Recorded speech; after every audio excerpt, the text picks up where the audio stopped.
పరిశుద్ధ నామమునకే మహిమ కలుగును గాక. మరియు ఆదివారం కూడా దేవుని సన్నిధానంలో చేరి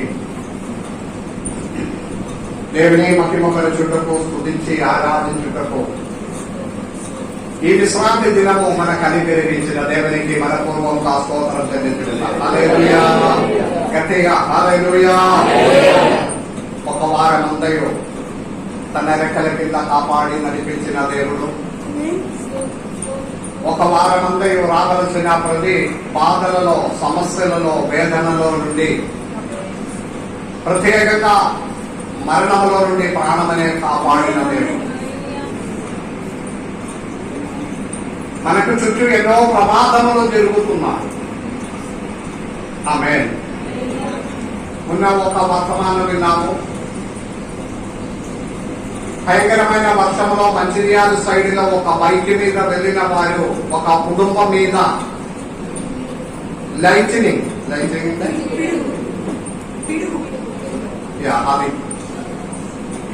నేను చెప్తే వేరే ఏదైనా మాట్లాడిపోతే మరి భయంకరమైన లైటింగ్ ఒక కుటుంబం మీదకి పడిన బైక్ మీద వెళ్లిన వారు తక్షణంలో భార్యాభర్తలు రోడ్డులోనికి పడిపోయి చనిపోయినారు. చిన్న ఒక పాప మాత్రం ప్రాణమనే కాపాడి సీరియస్ గా ఆసుపత్రిలో ఉన్నారు. ఎన్నో ప్రమాదంలో మనకు చుట్టూ జరుగుతున్నారు. కరోనా వైరస్ అనేది భయంకరమైన వ్యాధి. ఈ మధ్యలో చాలా మంది ప్లేట్లెట్ తగ్గిపోవడం, కానీ దేవుడు కాపాడినది ఆవిడ కృప మాత్రమే. ఈ ఆదివారం మందిరావరణంలోనికి రావడము దేవుని కృప అని హృదయంలో కృతజ్ఞతతో ఒక వారం అంతయో సజీవులుగా కాపాడిన దేవునికి కృతజ్ఞత చెల్లించడానికి ఉన్న ఒక అవకాశం, అవసరం దేవుడు ఇచ్చినది విశ్రాంతి దినం ఆదివారం. మీరందరూ దేవుని మందిరంలో రావాలి, కృతజ్ఞతతో ఉండాలని దేవుడు ఆశపడుతున్నారు. దేవుడు విడిపించిన దానికి ఉన్న కృతజ్ఞత ఎంతమందికి ఉన్నారు? ఆ కృతజ్ఞత పాతకాలంలాగే కాదు. ఇప్పుడు పెద్ద మనుషులందరితో అడగండి. ఇప్పుడు అనారోగ్యంలో రోగం లేని ఒక్క కుటుంబం లేదు. ఉన్నారా? ఇప్పుడు ఇంతమంది ఇక్కడ కూర్చున్నారు. నా కుటుంబంలో అయితే ఏ అనారోగ్యం లేదు అన్న వారు ఎవరైనా ఉన్నారా? ఒకసారి ఉండే చేతులు చూపించండి. దేవునికి స్తోత్రం. ఎవరికి, నా కుటుంబంలో ఎవరికి ఏ అనారోగ్యము లేదు. చూడండి, అందరి ఇంటిలో ఎవరికైనా ఏదైనా ఒక చిన్న సమస్య ఎలా ఉన్నాయి. పాతకాలం అట్లా కాదు. పెద్ద మనుషుల దేవునికి స్తోత్రం చెల్లించండి. ఎక్కడో అక్కడ ఇక్కడ మాత్రమే ఏదో అనారోగ్యం అని ఆ కాలంలో వినడం. కుటుంబం అంతా సంతోషం. తిండి అంత లేకపోయినా, మంచి ఆహారము, బట్టలు లేకపోయినా ఆ కాలంలో అంత అనారోగ్యం ఆ కుటుంబంలో లేదు. పిల్లలందరూ బయట ఎంత తిరిగినా కూడా మంచి హెల్తీగా ఉన్నారు ఆ కాలంలో పిల్లలందరూ. మనం ఎట్లా పెరిగినాము? ఇంటి లోపల మాత్రమే మాస్క్ పెట్టుకొని పెరిగినావా? కాదు. చిన్న కాలం ఆలోచించండి. ఊరంతా తిరిగి వస్తుంది. కొన్న చెట్టులు అంతా ఎక్కికొని వస్తుంది. నిన్న మొత్తం ఆడుకొని ఏ అనారోగ్యం లేదు.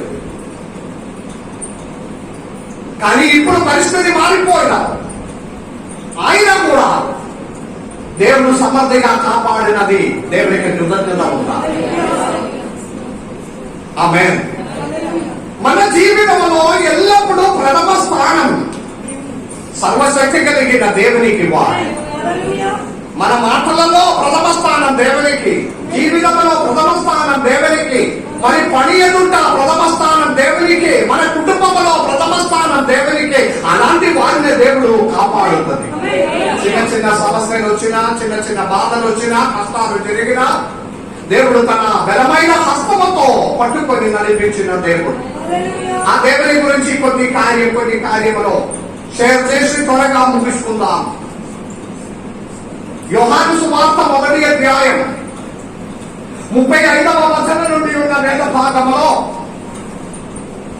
Jesus who passes by.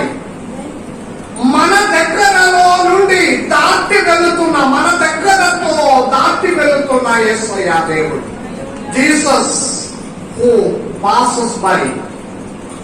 యోహాను సువార్త 1వ అధ్యాయం 35వ వచనం నుండి ఉన్న వేద భాగంలో మన కుటుంబ జీవితములైనా వ్యక్తిగత జీవితములైనా మన దగ్గర నుండి దాటి వెళుతున్నా. ఆమేన్. వింటున్నారమ్మా? మన దగ్గరలో నుండి దాటి వెళుతున్న యేసయ్య దేవుడు గురించి ఈ వేద భాగం మన అందరికీ సుపరిచితమైన వేద భాగమే. 35వ వచనం చదవండి. మొదటి అంశం చదవండి.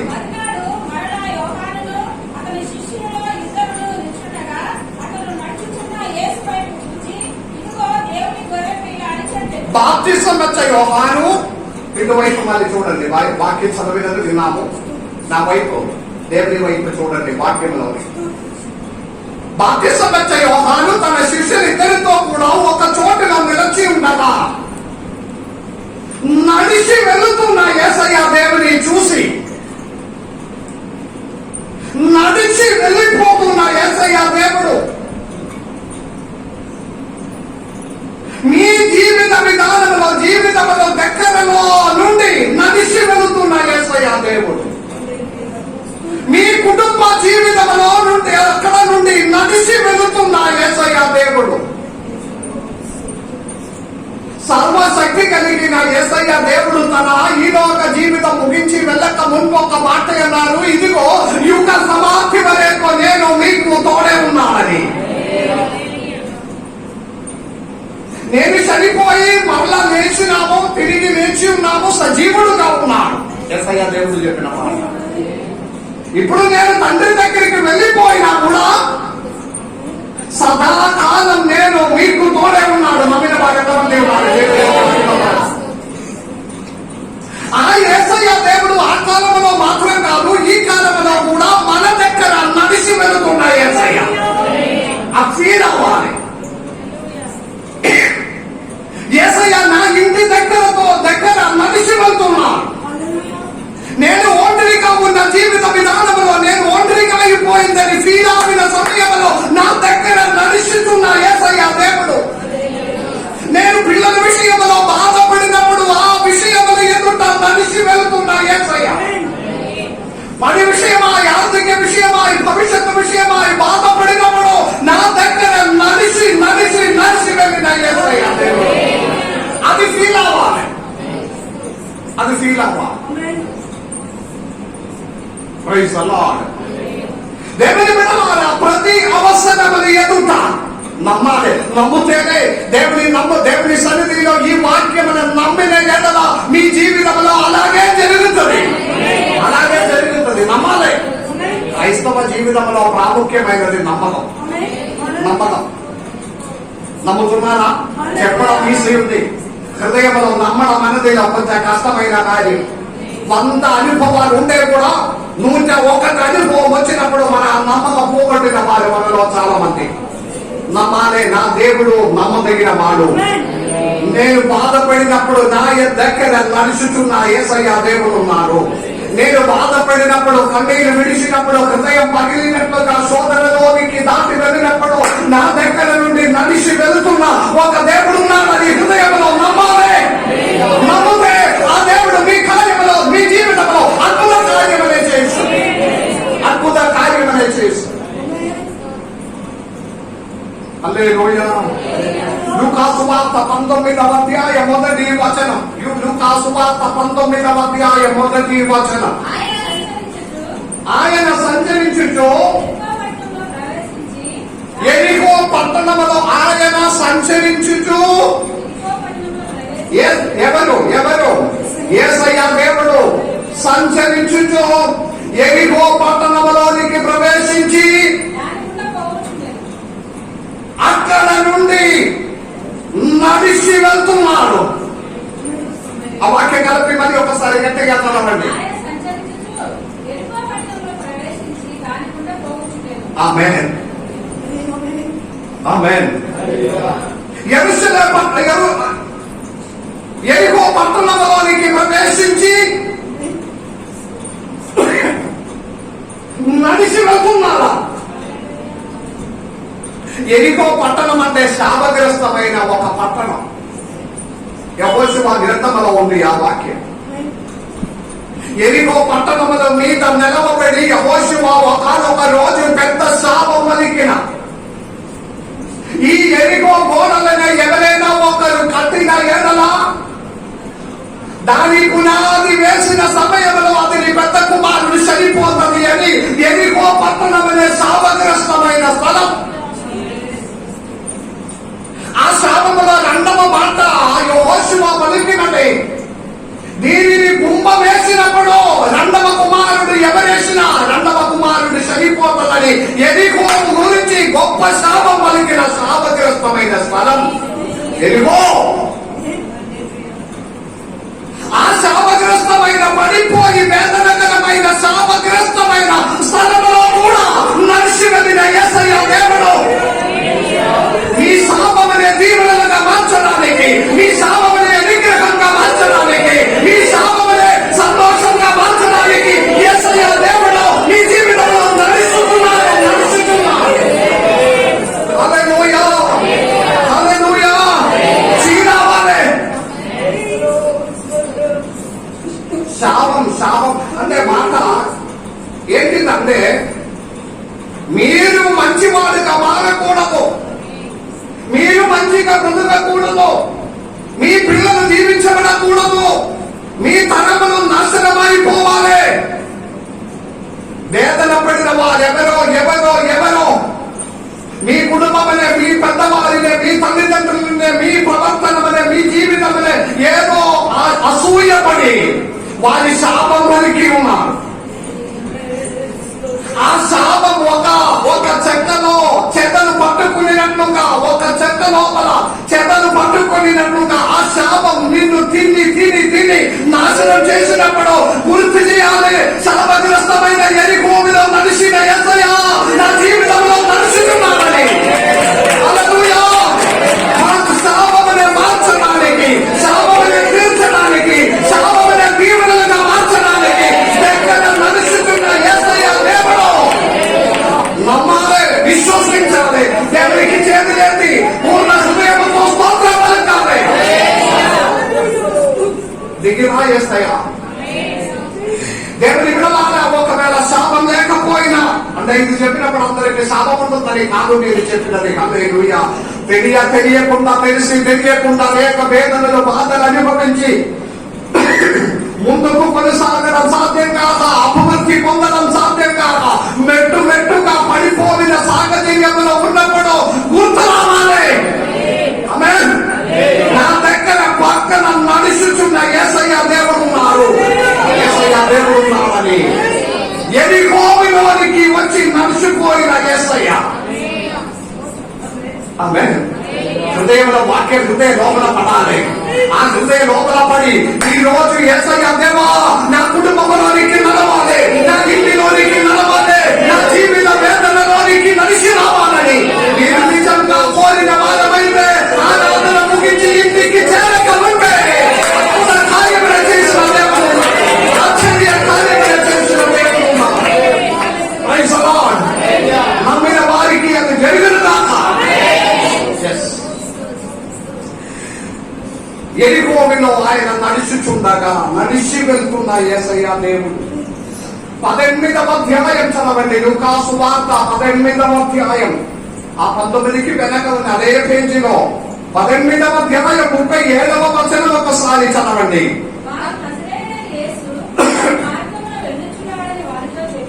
ఆమేన్. యా. ఆమేన్. చరిత్ర అంతా మనకు తెలుసు. వృద్ధివాడైన బార్తిమాయి తోవ పక్క కూర్చొని విషయం అడుగుతున్నారు. అప్పుడు ఆయన ఒక భయంకరమైన వేదనలో శ్రమలు మధ్యలో ఎవరు పట్టించుకోకుండా ఉన్న ఒక సాహచర్యం. భిక్ష అడిగిన వారినే ఎవరు రిక్ష తీసుకుంది ఎవరు పట్టించుకోరు. విషం అనేది కొన్ని దగ్గరికి వస్తే మనము దూరపరచడానికే ఇష్టపడుతుంది. ఒకవేళ మనము కూడా అనేక సార్లు ఇలాగ సాహచర్యంలో ఎవరి దగ్గర చేర్చుకోవడానికి లేకుండా శ్రమలలో, బాధలలో, వేదనలో పడినప్పుడు ఒంటరిగా మారిపోయిన సాహచర్యం, దగ్గర ఉన్నారని అనుకున్న వారు కూడా దూరంగా నిలబడినప్పుడు వేదన పడిన వాళ్ళారా మీ పక్కన నడుచుచున్న ఒక యేసయ్య దేవుడు కృంగిపోయి వేదన పడి ఎవరితో సేవ చేయడానికి సాధ్యం కాక హృదయ లోపల బాధమంతయో, వేదనలంతయో, బాధయంతయో భరించుకొని ఆశించిన వారు, ఇష్టపడిన వారు, ప్రేమించిన వారు, దగ్గర వాళ్ళని, చుట్టాలని, ప్రియులని అనుకున్న వారు కూడా దూరం నిలబడినప్పుడు అతని దగ్గర నడుచుచున్న యేసయ్య దేవుని స్వరము అతడు విన్నాడు.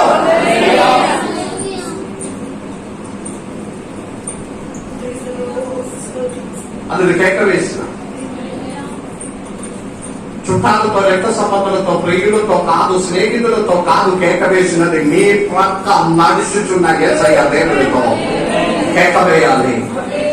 వేదనతో రాత్రి అంతా నిద్ర రాక మీరు బాధపడి రేపటి దినం ఏమవుతుంది, నా పిల్లలు భవిష్యత్తు ఏమవుతుంది, వారి జీవితం ఎలా అవుతుంది, మా ఇంటి నా అప్పు ఎలా తెలుస్తుంది, మీరు బాధపడినప్పుడు మీ ప్రక్కన నడుచుకున్న ఒక యేసయ్య దేవుడు ఉన్నదని తెలుసుకొని దానికి మారుడు అని కేక వేయాలి, కేక వేయాలి, కేక వేయాలి.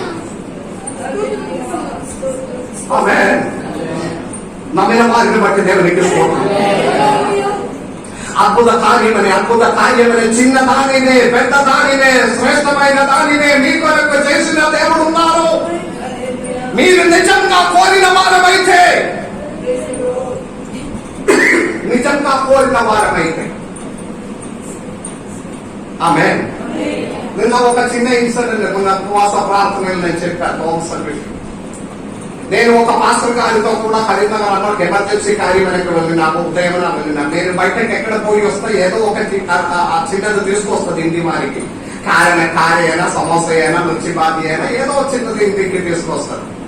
నేను వెళ్ళిపోయిన తర్వాత హోమ్స్ చదువుతున్నారు, లేచి వచ్చి మమ్మీ సాయంత్రము మధ్యాహ్నం తర్వాత మమ్మీ నాకు ఏదో ఒకటి చేసి ఇవ్వు తినాలని అనిపిస్తుంది. ఇప్పుడు ఏముంటున్నావా, ఏమి లేదు కదా అని. మమ్మీ నాకు షవర్మా తినాలని చాలా ఆశ ఉంది. షవర్మా ఏంటిది? షవర్మా యూత్ తెలుసు. అప్పుడు షవర్మా మమ్మీ తినలేదు, ఎవరికి ఇవ్వలేదు. ఇప్పుడు షవర్మా ఏంటిది, అది ఎక్కడ దొరుకుతుంది, ఎంత అవుతుంది? ఓకే, ఇది ఇక్కడ దొరుకుతుంది కదా, మీరు జొమాటోలో ఏదో ఒకటి ఆన్లైన్ లో బుక్ చేయండి. ఆన్లైన్ అంతా చూసిన తర్వాత నేను ఎప్పుడు కూడా షవర్మా ఇంటికి తీసుకురాలేదు, నాకు కూడా ఎంత తెలియదు. నేను ఇంటిలో లేదు కదా. యూట్యూబ్ అదంతా వెతకినప్పుడైతే జిఎస్టీ అన్ని కలిపి 185 రూపాయలు ఏదో ఒకటి ఉంటుందన్నారు. అంత పెద్ద రైతు వద్దు అది అంత డబ్బులు మన దగ్గర లేదు, ఏదో కావాలంటే పోయి సమోసా తీసుకొచ్చి తిన్నాను. నాకు సమోసా వద్దు, మాంసం వద్దు, ఏమొద్దు నాకు. ఓకే అమ్మ ఏం కాదని చెప్పి సరే పోయి చదువుతున్నాను. చదివిన మధ్యలో నాకు ఫోన్ చేసింది, డాడీ మీరు వచ్చినప్పుడు ఏదో తీసుకుని రండి. సరే తీసుకొస్తాను. నేను తీసుకొస్తా, సమోసా తీసుకొస్తుంది, లేకపోతే మిర్చి బాజీ తీసుకొస్తుంది, లేకపోతే పచ్చండి. సరే అని అన్నారు. నేను బండిలో వస్తే ఉన్నారు. మేము వెళ్ళిన ఆ కార్యక్రమం అంతా అయిపోయింది. నాతో పాటు వేరే ఒక పెద్ద పాస్టర్ గారు ఉన్నారు. పాస్టర్ గారు నా విషయం వరకు పాస్టర్ గారు వచ్చిన కాబట్టి అన్ని కార్యం అయిపోయినప్పుడైతే దాదాపు 5 గంటలు అయింది సాయంత్రం. నేను మాస్టర్ గారు పొద్దున నుండి నాతో పాటు ఉన్నారు. ఏదో ఒకటి తెచ్చి మారి కదా బాబు నా కోసం వచ్చింది కదా అని నేను అడుగుతున్నారు. మనం పోయి ఏదో ఒకటి తిందామన్నారు. సరే అయితే నేన్నారు మనము బిర్యానీ తిందాం, అంటే కొంచెం మంచిది వాలి కదా, ఏదో ఒక మిర్చిబాజీ కొంచెం ఇవ్వడం అంత బాగా కష్టపడినప్పుడు కరెక్ట్ కాదు కదా అని అప్పుడు ఒకరు అన్నారు. సరే మనం గీతాభవన్లో పోవాలి, కరీంనగర్లో గీతాభవన్ కొందరికి తెలుసు, హోటల్ బాగుంది. అక్కడ ఈ 5 గంటలకి బిర్యానీ ఏదో దొరకడం, మనం టిఫిన్ చేస్తాం, అక్కడ టిఫిన్ బాగుంటుంది అన్నారు. సరే పోదామని చెప్పి మేము గీతాభవన్ హోటల్ దగ్గరికి వెళ్ళినాం. అక్కడ వెళ్ళినప్పుడు పార్కింగ్ ప్లేస్ లేదు. కాబట్టి రైట్ సైడ్ లో ఒక గల్లీలో ఎక్కి మేము కారు తీసుకుపోయి అక్కడ పెట్టి కారు నుండి బయటకు వచ్చినప్పుడు అక్కడ ముందు మొత్తం షవర్మా ఉంది. షవర్మా షాప్స్ స్పాట్స్ మొత్తం 5-6 ఉన్నాయి. ఇప్పుడు ఈ మాస్టర్ గారు ఉన్నారు, అయితే మనము షవర్మా తిన్నాను. అబ్బా నేను అప్పుడు అంతా తినలేదు, ఏంటిది మాస్టర్ గారు తోడే ఉంది కదా, ఆయన ఓటర్ చేయకపోతే నేను అన్నాను డబ్బు నేను పెడతా, మీరు ఓటర్ చేయండి. సరే తిన్నామని చెప్పి మేము లోపల వెళ్ళినాము, షవర్మా తీసుకొచ్చినామో హాయిగా తిన్నాము. ఒకటి తిన్నప్పుడే కడుపు నిండిపోయింది, బాగా పెద్దగా ఉంది. అది దాని లోపల మొత్తం చికెన్, బయట ఏదో చపాతీ ఏదో ఒకటి ఉంటే ఏదో పిల్లలకు తెలుసు. ఓకే, హాయిగా తిని బయటకు వచ్చి ఇప్పుడు తిన్నప్పుడు నా మనసులో ఒకటి తోన్సలు ఒకటి తెస్తాము. ఇప్పుడు ఒకటి పార్సల్ ఇవ్వమన్నా, పార్సల్ ఒకటి తీసుకొని నేను ఇంటికి వచ్చిన తర్వాత కారంతో ఆపి మేము లోపలికి వెళ్ళినప్పుడు డాడీ ఏం తీసుకొచ్చింది, సమోసా పప్సా అన్నా. వెంటనే నేను షవర్మా ఇచ్చేసి, షవర్మా ఎప్పుడు కూడా నేను తెచ్చి ఇవ్వలేదు. ఆ రోజు చిన్న కోరిక హృదయం వచ్చినప్పుడు అదే దేవుడు తెప్పించిన చిన్న సాక్ష్యం. దేవుని బిడ్డలారా, ఉట్టిగా ఒకవేళ మనం నమ్ముతుంది కావచ్చు, కానీ దేవుడు చెప్పిన ఒక మాట ఉంది, ఇక మీదట మీరు నాకు సేవకుడు కాదు, మీరు నాకు స్నేహితుడు కావున్నారు. హల్లెలూయా. స్నేహితుడుగా మమ్మల్ని కాపాడిన దేవుడు. స్నేహితులతో చెప్తుంది కదా చిన్ను, పోదా మన అక్కడ పోయి మనం ఒక బిర్యానీ తిన్నాం, ఒక ఏదో ఒకటి తింటాం. స్నేహితులు అంటే మనము పోదా, ఎక్కడైనా వెళ్తాం, ఇక్కడ స్టేషన్ దగ్గరికి అయితే కూడా వెళ్దాం. స్నేహితులకు యేసయ్య దేవుడితో అన్నారు, దేవా నాకు ఒక షవర్మా కావాలి, దేవుడు తెచ్చి ఇస్తున్నాడు. అలాగే ఉన్న గొప్ప దేవుడు హల్లెలూయా మీ జీవితంలో నడిచి వెళ్తున్నారు. ఒకటే చేయాలి, కనికరించుము, కనికరించుము. Jesus who passes by. మీ జీవితంలో, కుటుంబంలో, జీవిత విధానములను దగ్గర నడుచుచున్న ఒక యేసయ్య దేవుడు ఉన్నారు. నమ్మిన వారి చేతులెత్తి దేవుని మహిమపరచండి. హల్లెలూయా. yes, Jesus who passes by. రెండవ వాక్యం ఇక్కడ ప్రాముఖ్యమైనది. రెండవ విషయం యోహాను సువార్త 1వ అధ్యాయం 38వ వచనం. 38వ వచనం.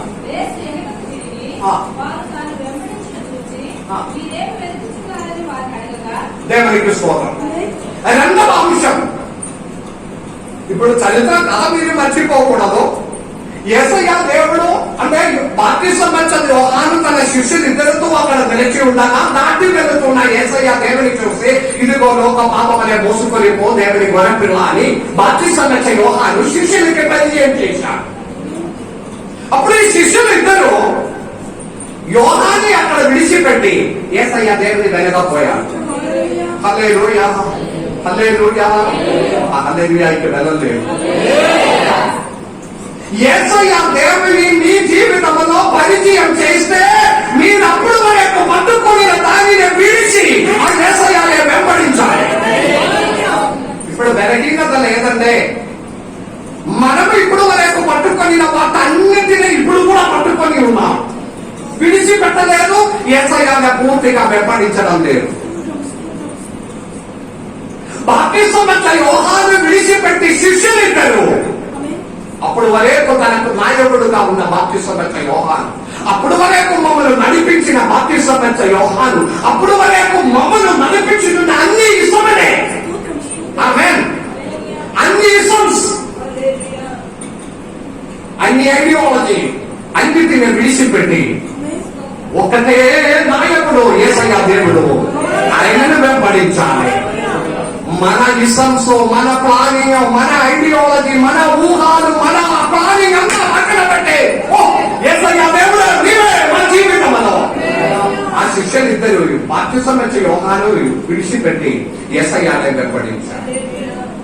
ఆ వాక్యంలో మనము చదివినది యేసయ్య తన వెంబడి యేసయ్య ఏం చేస్తున్నారు, నడిచి వెళ్తున్నారు.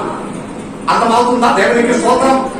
నడిచి వెళ్తున్న యేసయ్యనే వెంబడించారు ఇద్దరు శిష్యులు. ఆమేన్. మనము వెంబడిస్తున్నావా? నిజంగా వెంబడిస్తున్నావా? ఇంగ్లీష్ లో ఒక పాట ఉంది, I have decided to follow Jesus, no turning back, no turning back. I have decided to follow Jesus. I have decided to follow Jesus. decided to follow Jesus.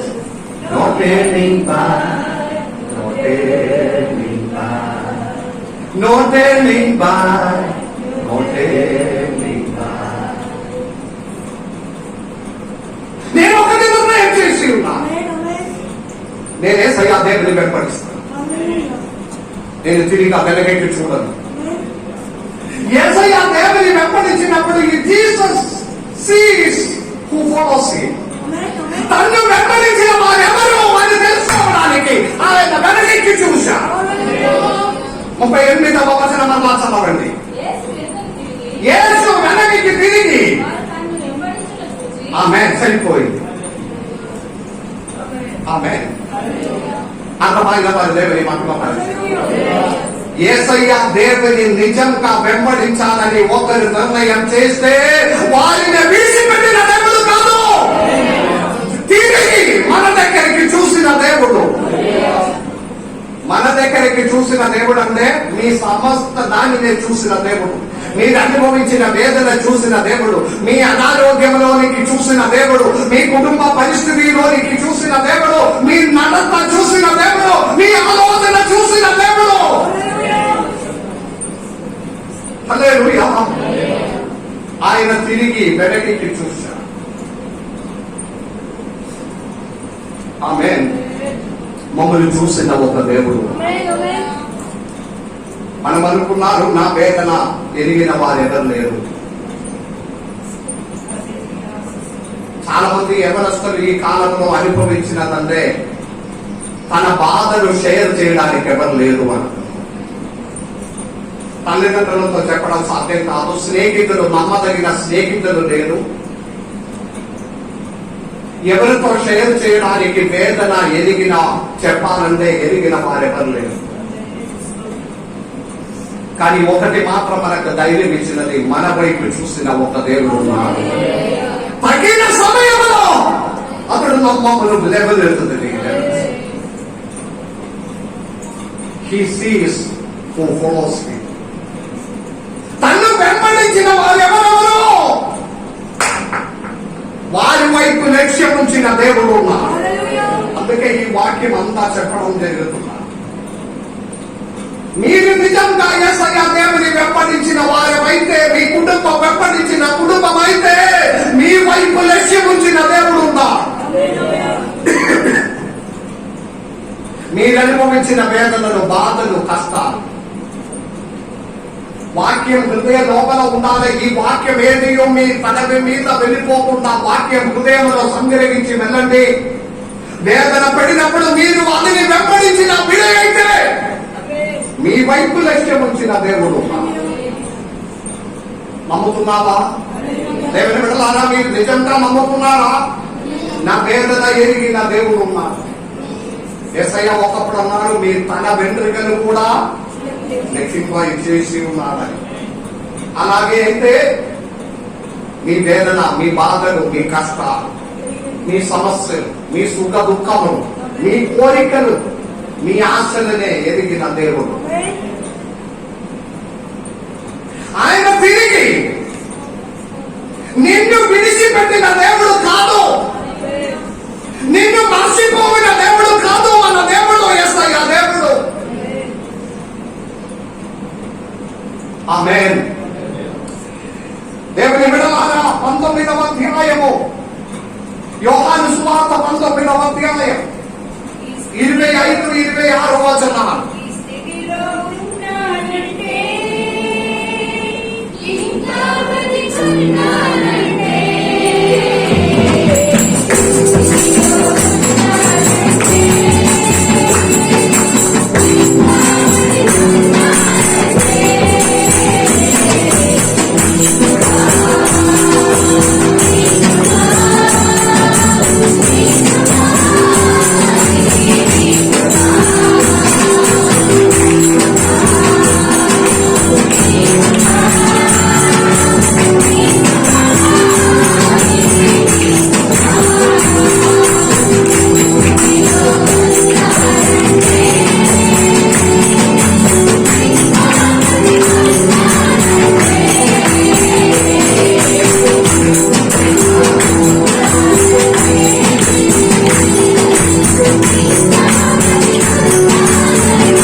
ఇంకొకసారి చదవండి 19వ అధ్యాయం 25, 26 వచనాలు. యోహాను సువార్త.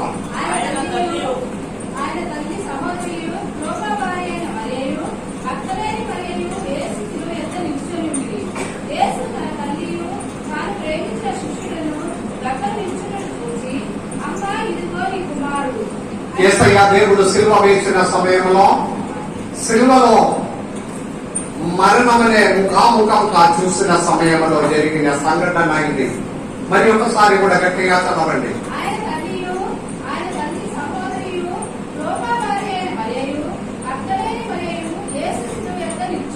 యేసు సిలువ యొక్క నిలిచి ఉన్నవారు.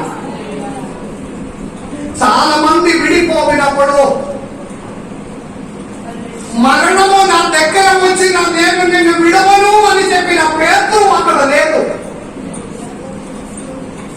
తాను పిలిచి వేరుపరిచి ఆశీర్వదించిన యూదా ఇస్కరియోత లేదు. మరణంలో నుండి ప్రాణమనే తిరిగి ఇచ్చిన లాజరు అక్కడ కనపడలేదు. వారింటికి వెళ్ళి భోజనం చేసిన మార్త మరియ అక్కడ కనపడలేదు. కానీ తన వేదనల ఎదుట, కష్టముల ఎదుట, బాధలను మధ్యలో దగ్గర నిలిచి ఉన్నా వారి వైపు చూసిన యేసయ్య దేవుడు. ఆమేన్. మీరు వేదన పడిన వారమైతే, మీరు దుఃఖపడిన వారమైతే, మీ వైపు లక్ష్యం వచ్చిన ఒక దేవుడు ఉన్నాడని తెలుసుకోండి. తన సిలువ ఎంత నిలిచి ఉన్న వారి వైపు అతను చూసి సిలువ దగ్గర నిలబడాలి. దానికి అర్థం ఆదివారం వచ్చి ఇక్కడ సిలువ ఉంది కదా, ఇక్కడ నిలబడితే సరిపోయిందని అనుకూడదు. అది కాదు దానికి అర్థం. యేసయ్య దగ్గర నిలబడాలి. ఆయన శ్రమలలో భాగంగా మారాలి. ఆయన కష్టంలో మనము కూడా భాగంగా మారి ఆయన దగ్గర నిలబడిన వారమైతే మన ఎదుట లక్ష్యం ఉంచిన దేవుడు ఉన్నారు. నమ్ముతున్నారా? మీ వేదనలు, బాధలు, సమస్యలు, కష్టాలు ఎదుట లక్ష్యం ఉంచిన దేవుడు ఉన్నాడని ఈ వాక్యం మనకు తెలియజేస్తున్నా. దేవుని బిడ్డలారా, తన్ను వెంబడించిన వారి ఎదుట లక్ష్యం ఉంచిన దేవుడు, చూసిన దేవుడు. కూర్చున్న దేవుని బిడ్డలారా, యవనస్తులారా, నిజంగా మీ యవన కాలం దేవుని వైపు నడవడానికి నిర్ణయం చేయి. మీ ప్రతి అడుగులో ఆయన లక్ష్యం ఉంచుతుంది. మీ ప్రతి కన్ఫ్యూజన్లో అతడు లక్ష్యం ఉంచుతుంది. మీ కుటుంబంలో ఆయన వెంబడించడానికి నిర్ణయం చేయి. యెహోషువ చెప్పినట్లుగా నేను నా ఇంటి వారిను యెహోవాను సేవించదని మీరు నిర్ణయం చేస్తే మీ కుటుంబ వేదనల మధ్యలోనికి అతడు లక్ష్యం ఉంచుతుంది. ఆయన చూస్తుంది, దారి తెలుస్తుంది. యేసయ్య దేవుని దగ్గరికి వెళ్ళి శిష్యులు ఇద్దరు బయలుదేరినాము. యేసయ్య తిరిగి వారి వైపు లక్ష్యం ఉంచాము. అప్పుడు వీరు యేసయ్యతో అడిగిన ఒక ప్రశ్న, గురు ప్రభువా, నీవు ఎక్కడ కాపరం ఉంటున్నావు? ఎవరు అడిగినావు? బాప్తిసం ఇచ్చే యోహాను ఇద్దరు శిష్యులు యేసయ్య వెంబడి నడిచి వెళ్ళి యేసయ్యతో అడుగుతున్నారు, యేసయ్య ఏంటిది ప్రశ్న? యేసయ్య మీరు ఎక్కడ కాపరం ఉంటున్నాము ఈ రోజు? ఇటు అందరితో బయటకి వాక్యం ఇక్కడే చెప్తున్నారే కదా. దేవునికి స్తోత్రం. ఇప్పుడు ఏం చెప్పినావు మీతో? అక్కడ కూర్చున్న బయటని చూసిన వారందరూ చెప్పాలి. ఇప్పుడు నేనేం చెప్పినా అదే సగం వింటున్నారు, సగం వినట్లేదు.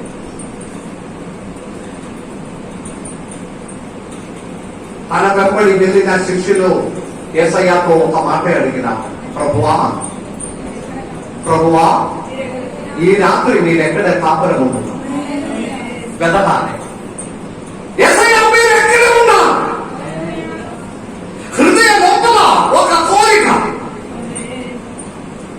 నీవు ఎక్కడ ఉన్నావు? శనివారం ఆవినప్పుడే ఆదివారం గురించిన ఒక ఆశ హృదయంలో ఉండాలి.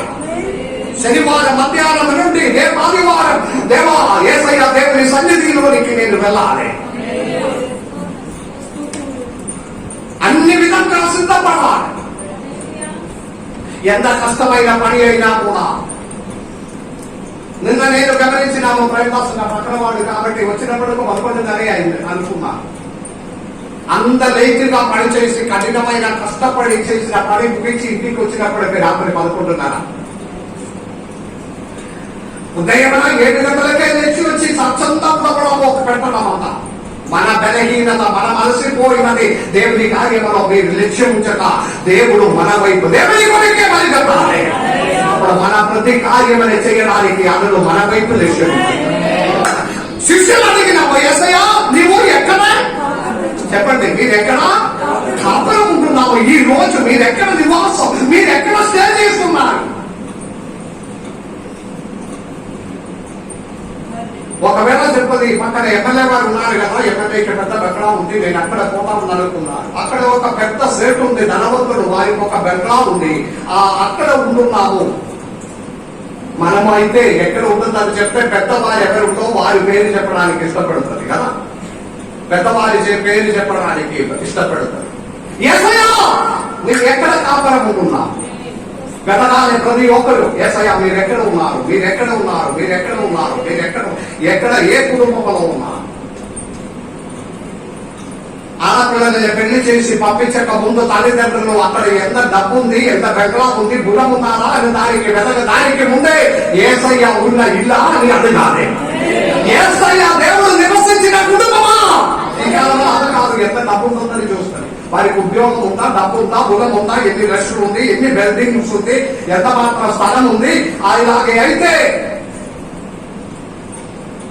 ఆమేన్. యేసయ్య మీరు కాపురం ఉంటున్నారు.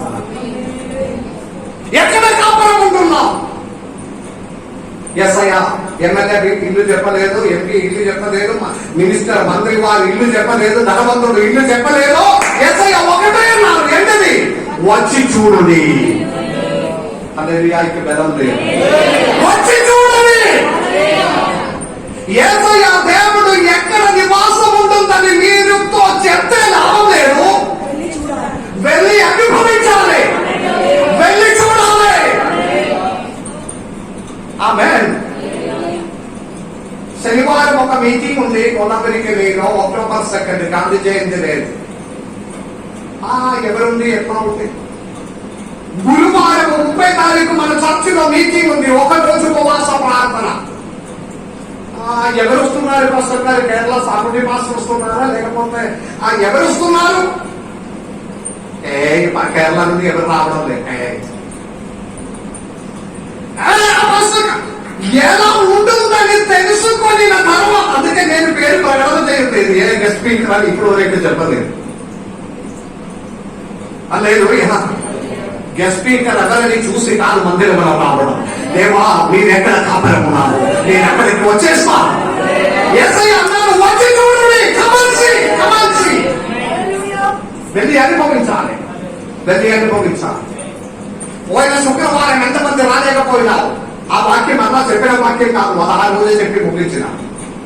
రాలేని వారికి అది మిస్ అవుతుంది. ఈ ఆదివారం చెప్పిన వాక్యం వచ్చే ఆదివారం నేను చెప్పను, అది వచ్చిన వారికి అది దీవెన కనుక వచ్చి చూడండి. Come on, experience the love of Jesus. ఆమేన్. వారి బయలుదేరి వెళ్ళినాము, యేసయ్యతో పాటు కాపురం ఉంటున్నాము. దేవుడు వారిని ధారాళంగా ఆశీర్వదించారు. 3 అంశాలు. 3వ అంశం నేను చెప్పాలని ఆశపడినది, Jesus invite us to feel him. మీరు ఎక్కడ స్విచ్ ఆఫ్ అయిపోయిందా? ఒక హల్లెలూయా చెప్పండి. సమయం దాటినావా? 6 గంటలే అయింది ఇంకా. హల్లెలూయా. యేసయ్య దేవుడు ఎలాంటి దేవుడు అని మీరు వ్యక్తిగతంగా అనుభవించాలి. అనుభవించినప్పుడు మాత్రమే ఆయన ఎంత మంచి దేవుడు అని మీకు అర్థమవుతుంది. యేసయ్య దేవుని వ్యక్తిగతంగా అనుభవించిన వారు ఉంటే చేతులెత్తి దేవుని మహిమపరచండి. ఆయన టచ్, ఆయన హస్తం, ఆయన స్పర్శ అనుభవించిన వారు దేవుని మహిమపరచండి. అది ఒక గొప్ప ధన్యత. Yesayya invites his disciples to come and see me. హల్లెలూయా. అనుభవించి తెలుసుకోవాలి. వాక్యం ఎంత వింటే లాభం లేదు. యేసయ్య దేవుని హృదయంలో జీవితంలో అనుభవించాలి. We have to experience Jesus Christ. యేసయ్య వారిని దానికి ఆహ్వానం ఆయనకి చెప్పుకోవచ్చు, నేను అలానే ఇంటిలో ఉంటున్నామని చెప్పుకోవచ్చు, కానీ చెప్పకుండా కమన్సీని వచ్చి చూడండి. ఈ మధ్యాహ్న సమయంలో, ఈ ఉదయకాల సమయంలో దేవుని బిడ్డలారా, యేసయ్య దేవుని అనుభవించడానికి అతడు మమ్మల్ని ఆహ్వానం చేస్తున్నాడు. Come on, experience. ప్రతి కార్యమనే యేసయ్య దేవుని మనము ఫీల్ అవ్వాలి. అప్పుడు అర్థమవుతుంది ఆయన ఎంత గొప్పవాడని దేవునికి. మొదటి సమూయేలు గ్రంథం 9వ అధ్యాయం 19వ వచనం ఒకసారి చదవండి. మొదటి సమూయేలు గ్రంథం. సమూయేలు సౌలుతో, నేనే దీర్ఘదర్శిని, ఉన్నతమైన స్థలములకు నాకు ముందు వెళ్ళుడి. నేడు మీరు నాతో కూడా భోజనము చేయగలరు. ఆమేన్. మనం ఇంతకు ముందు చదివిన వేద భాగము, సౌలు యవనస్తుడైన సౌలు, ఇంటూ ఒక ఇంటూ నేను ముఖ్యమవుతున్నా. యవనస్తుడైన సౌలు తన తండ్రి గాడిదల వెదకి 3 రోజులు తిరుగుతున్నాలో దొరకలేదు. దగ్గర ఉన్న పాస్టర్ గారి దగ్గరికి వెళ్ళి అడిగితే, ఒకవేళ పాస్టర్ దీర్ఘదర్శి ఒకవేళ చెప్తుందని చెప్పి తెలుసుకొని సేవకుడు సౌలు అక్కడికి వెళ్తున్నావా? దీర్ఘదర్శి ఎక్కడ ఉన్నావు? అప్పుడు సమూయేలు ప్రవక్త బయలుదేరి వస్తున్నాడు. సమూయేలుతో అడిగినామయ్యా, దీర్ఘదర్శి ఎక్కడ ఉన్నాడు? అతడు మనసులో ఉన్నది తన గాడిద విషయం తెలుసుకోవాలి. అడవిలో తప్పిపోయిన గాడిద 3 రోజులు అయింది, దొరకలేదు. ఒకవేళ పాస్టర్ చెప్తే ఆ వైపు చూసుకుందాం. అప్పుడు సమూయేలు ప్రవక్త సౌలుతో, యవనస్తుడితో చెప్పిన మాట, నీవు నాతో పాటు నిన్ను ఉన్నతంగా మార్చిన ఒక దేవుడు. నీవు నాతో పాటు కూడికరికి రా. మీరు నాతో పాటు, నేను వెళ్తున్న చోటులో నాతో పాటు మీటింగ్ రా, ప్రేయర్కి రా. ఆమేన్, ఆమేన్, ఆమేన్. గట్టిగా చెప్పండి. మీరు వెదగినది తప్పిపోయిన గాడిద కొరకు, మీరు అధ్వానించినది నష్టమైపోయిన జంతువుల కొరకు, ప్రయోజనం లేకుండా ఉన్న వాటి కొరకు మీరు వెతుకుతున్నారు. కానీ దేవుడు నిన్ను ఉన్నతంగా మార్చడానికి కూడికలలోనికి ఆహ్వానం చేస్తున్నారు. అర్థమైన వారి దేవునికి స్తోత్రం చెల్లించండి. మీరు ఒక రోజు గడపడానికి మీరు బాగా కష్టపడుతున్నారు. మీ అప్పు తీర్చడానికి బాగా కష్టపడుతున్నారు. సంపాదించడానికి బాగా కష్టపడుతున్నారు. పాపన మీ కుమార్తెని, మీ పిల్లల్ని పెళ్లి చేయడానికి ఉన్న కట్టడం కొరకు మీరు బాధపడుతున్నారు. కానీ దేవుడు మీతో చెప్పిన మాట జాగ్రత్తగా వినండి. మీరు మందిరంలోనికి రా, ప్రార్థనకి రా, కూడికలకి రా. మీ కార్యం అంతా నేను సిద్ధపరచి ఉన్నాను. దేవుడు ఏర్పాటు చేసి ఉన్నాడు. నమ్ముతున్నావా? Praise the Lord, praise the Lord. ఆమేన్. మీరు మందిరంలోనికి రా.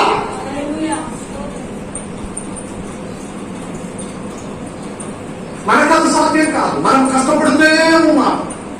సొంతంగా ఒక ఇల్లు కట్టాలి, సొంతంగా ఒక ఇల్లు కట్టాలి, సొంతంగా ఒక ఇల్లు కట్టాలి. దశమ భాగం తీయకుండా, కాணிకలు పెట్టకుండా, ఒక్క పైసా దేవుని కొరకు ఖర్చు చేయకుండా ఒక స్థలం కొనాలి, ఇల్లు కట్టాలి, ఇల్లు కట్టాలి, ఇల్లు కట్టాలి. అది మాత్రమే ఉంది. ఇప్పుడు వరకు జరగడం లేదు, ఇంకా జరగడం కూడా కష్టమాదు. మీరు మందిరంలోనికి రా, మీ దేవుని వైపు రా, మీ దశమ భాగ బంధాలను దేవుని మందిరంలోనికి తోడుకొని రా. సౌలు, మీరు నాతో పాటు కూడికలకి రా. హల్లెలూయా.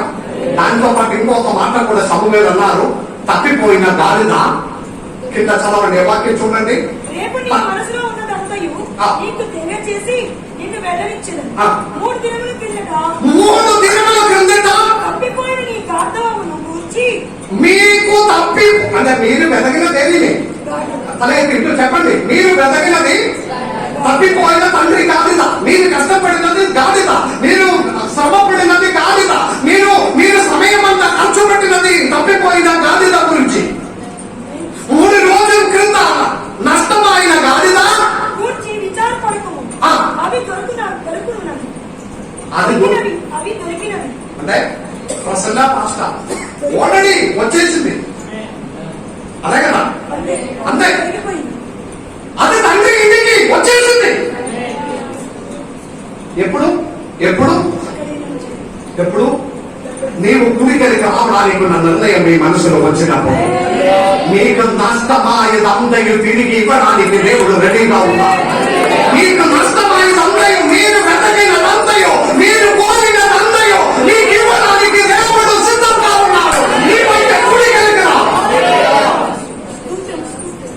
ఎంత చెప్తే వినట్లేదు.